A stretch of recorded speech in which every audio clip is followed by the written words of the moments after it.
Algebra II 3.3a, recognize functions and their graphs. Now, if you haven't seen any of the previous videos for Chapter 3, you might get confused because all my videos use information from the previous ones. And you can check for the links in this video's description to click on my Algebra 2 playlist and go to the Chapter 3 videos. The way you can tell they're Chapter 3 is, this is the chapter, this is the number of the lesson, and this is the first part, A, of the third lesson. So there's going to be a B and a C for this lesson, okay? All right, so for relations that have each member of the domain matched to exactly one member of the range, they're called functions. And in functions, we can't have two ordered pairs with the same first coordinate and a different second coordinate. Each member of the domain determines one member of the range. So look at this one. We have the ordered pairs of 2 and 3, and then we have 2 and 6. So we have two x values that are the same with different y values. So that means it's not a function, okay? It can't have x values that are the same with different y values, all right? Look at this one. It's got a 4 and a 3 and then a 4 and a 5. Nope. These x values are the same and they've got different y values, so it's not a function. Now look at this. We've got a 2 and a 3, a 4 and a 3, a 6 and a 3, an 8 and a 3. And this is a function because they don't have two x values that are the same. All the x values are different. It didn't matter that the y's were the same. You can't have two identical x values with different y values. No duplicate x's with different y's. You could even do 2 for x and 3 for y and 2 for x and 3 for y, and that would be a function. Because even though they have the same x value, the y values are the same. See?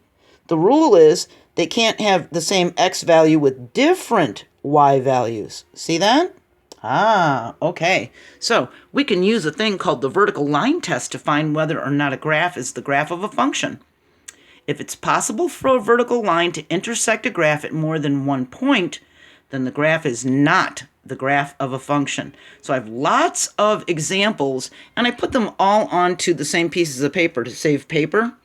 So if this was graphed, we could just draw a line through it in some places, and if it only goes through at one point, this line cut at one point, that cut at one point, that cut at one point, so that is a function. That's fine.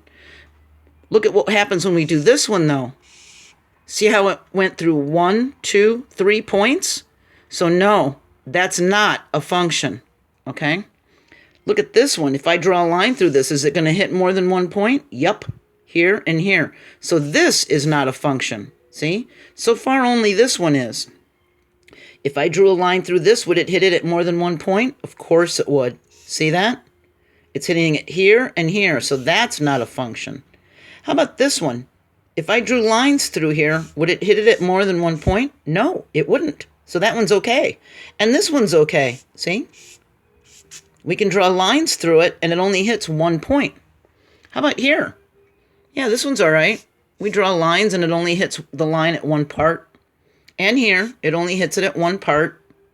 This is fine, too. It only hits it at one point when I draw the line. But what about this one? If I draw a vertical line, I'm going to hit it at 2 points.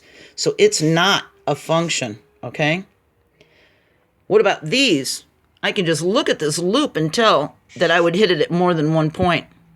This one's okay. I would only hit it at one point. Look at this one. Look at the y-axis is doing it for me. It's showing that it's going through and hitting 3 points. So we can use several lines to help us determine if it's a function or not. Because over here, it only hits at one point, and we may think, oh, it's fine. And if we use more lines, we get over here and see, uh-oh, it hit it at 3 points, so it's not a function, okay? All right, so take a look at this. Is this a function? Look at the numbers. Look at the x values and look at the y values. Yeah, it is, because the x's are all different, and the y's are all different, so we're fine. But this one's not a function. We've got a 7 here and a 7 here, and they have different y values. And we have an 8 here and an 8 here, and they have different y values. So that's not a function. And in fact, this set of ordered pairs starts describing this one that is not a function because the line crossed it several times, see? So, no, not a function. How about that? Is that a function? Yeah, it is. That's a function. This one is not a function because they both have a 1 and they have different y values, so that's not a function. How about this one? 4, -4, and 4, -4. Yeah, that's a function. They have the same x values, but they don't have different y values. So because of the same, it's okay, all right? So it can be a function even if there's only one ordered pair, like this one here. That's a function. All right? Our next video is 3.3b. We're going to talk about how to use function notation to find function values. And I'm going to add this video to my Algebra 2 playlist, so it's growing every day, and you can use it to catch up, review, or study for tests. And I'll put links to my Algebra 1 graphs and linear equations and relations and functions playlist. So if you want to go back to review some Algebra 1 stuff, if you've really forgotten what we did last year, then that'll help you, all right? Okay, now you can just draw some lines to figure out if they're functions or not, right? Okay, let's talk function notation, and I'll see you in the next video. Bye.